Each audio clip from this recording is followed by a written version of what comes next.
Hello everyone and welcome to PhysioMoves Physiotherapy. So in this video we are going to discuss about shoulder pain. What could be behind your shoulder pain and causes of shoulder pain. The shoulder is the most flexible joint in your body and given the number of everyday activities it's involved in, from brushing your hair to reaching up into the cupboard, it's easy to see why shoulder pain is something you would want to get to the bottom of right away. The shoulder consists of three bones: your upper arm, humerus, shoulder blade, scapula, collarbone, clavicle. The top of your upper arm bone, shaped like a ball, fits into a shallow socket in your shoulder blade, while strong ligaments keep the ball centered in the socket. Your rotator cuff muscles, which also cover the upper arm bone, allows you to lift and rotate your arm. Issues with any part of this architecture can cause you to experience pain in the shoulder. Causes: shoulder pain, also called deltoid pain, is an extremely common problem. Given the shoulder's complex anatomy, there are many potential causes. To best understand them, it's easiest to explore the possibilities by zeroing in on exactly what part of shoulder hurts. Outside of the shoulder. The most common cause of pain over the outside of the shoulder is a rotator cuff problem. Rotator cuff problem. There are four rotator cuff muscles that are critical to moving the shoulder. These are not big muscles involved in lifting heavy objects, but they are critical to moving the shoulder normally. There are three main types of rotator cuff problems: tendonitis, bursitis, rotator cuff tear. While rotator cuff bursitis and tendonitis refer to inflammation of the bursa, a fluid filled sac, and tendons which connects your shoulder muscles to your upper arm bone, respectively, a rotator cuff tear occurs when the tendons of the rotator cuff separate from the bone. In terms of symptoms, rotator cuff problems are usually painful with activities such as reaching or throwing.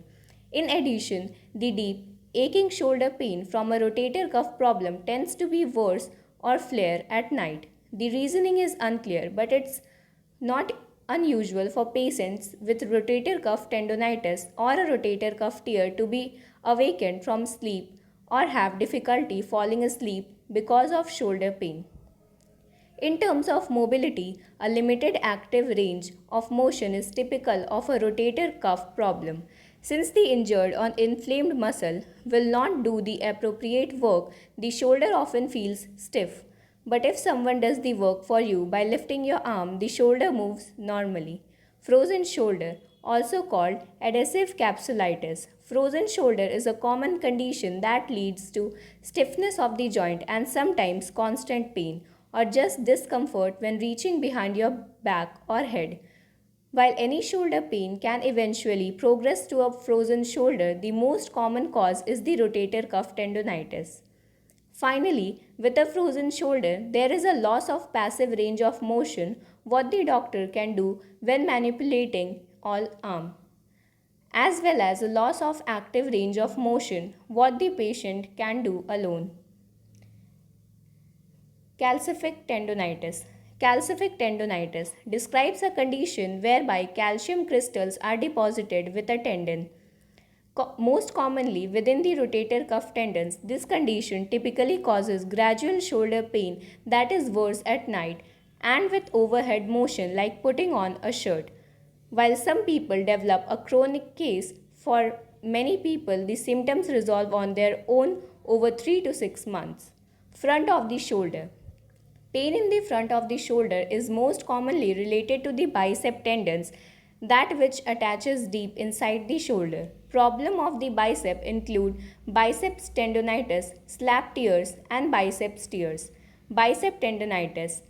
People with bicep tendonitis usually develop gradual pain in the front of the shoulder that moves down over the bicep muscles.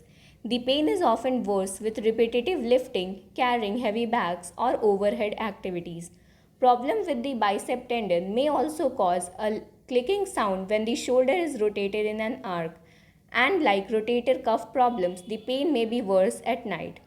Bicep tendon rupture.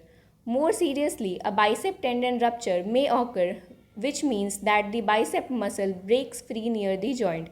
The symptoms of a bicep tendon rupture include a sudden pop along with an acute worsening of pain as well as bruising, swelling, and often the formation of a lump that forms just above the antecubital fossa.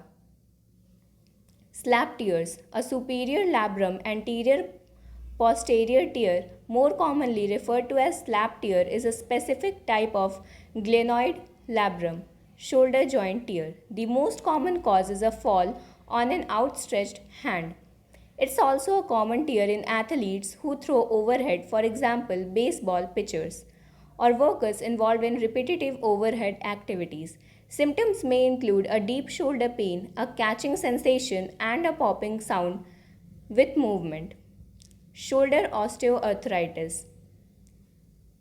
With shoulder osteoarthritis, a person often describes a deep shoulder pain or a pain at the form of the shoulder along with stiffness. There is generally a loss of both active and passive range of motion. Shoulder arthritis is relatively uncommon and is usually preceded by an injury to an arm, neck, or shoulder that occurred years prior. Top of shoulder. The most common cause of pain in the top of the shoulder is an abnormal acromioclavicular joint, AC joint. The problem of the AC joint include AC arthritis, AC separation, and distal clavicle osteolysis. Acromioclavicular arthritis. Shoulder arthritis is less common than knee and hip arthritis, but when severe, may require a joint replacement surgery. It can cause bone spurs and rough cartilage that limits mobility as well as a wearing away of smooth cartilage. Exposed bone and uneven cartilage surfaces may cause a grinding sensation, especially when reaching overhead or across the chest. AC separation. People who developed an AC separation, also called shoulder separation, usually report a history of falling right into their shoulder, the result of which is an injury to the ligament that surrounded the AC joint. Depending on the severity of the ligament injury, a bump may form above the shoulder due to the separation of the shoulder blade from the collarbone. Distal clavicle osteolysis. Distal clavicle osteolysis is an uncommon condition that causes a sharp or aching shoulder joint.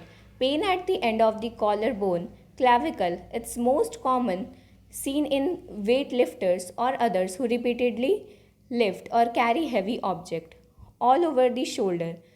Your shoulder depends on the strong tendons, ligaments, and muscle to keep it stable. If these tissues become loose or torn, shoulder instability or dislocation may occur. Shoulder instability. Instability is a problem that causes a loose joint. Instability can be caused by a traumatic injury, dislocation, or from overuse. Shoulder that feels unstable may feel as tough they will pop out of joint. Some people have loose ligaments that result in chronically unstable shoulder called multidirectional instability. These are usually young athletic women who feel their shoulder not staying tightly in the position. They often describe a dead arm and have excessive range of motion of their shoulder. Shoulder dislocation. A dislocation is an injury that occurs when the top of the arm bone becomes disconnected from the scapula. If someone has dislocated his shoulder, then the normal ligament that hold the shoulder in position may be damaged and the shoulder has a tendency to pop out of the joint again. Thank you for watching this video.